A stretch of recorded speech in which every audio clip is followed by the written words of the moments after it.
பொடி தோசை செய்யலாமா இன்றைக்கி?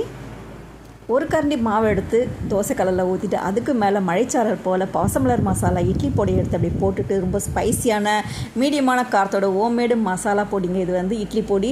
ஸோ இந்த இட்லி பொடி வேணுன்றவங்களுக்கு வாட்ஸ்அப் பண்ணுங்கள், கால் பண்ணி ஆர்டர் ப்ளேஸ் பண்ணுங்கள். இதே மாதிரி நீங்களும் ட்ரை பண்ணி பாருங்களேன். அவ்வளோ அருமையாக அட்டகாசமாக இருக்குங்க.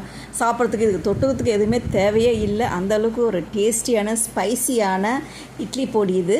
பாசமலர் மசாலா இட்லி பொடி. நீங்களும் இதே மாதிரி ட்ரை பண்ணி பாருங்கள். பிடிச்சிருந்தா லைக் பண்ணுங்கள், ஷேர் பண்ணுங்கள், கமெண்ட் பண்ணுங்கள். டிஸ்கிரிப்ஷனில் நம்பர்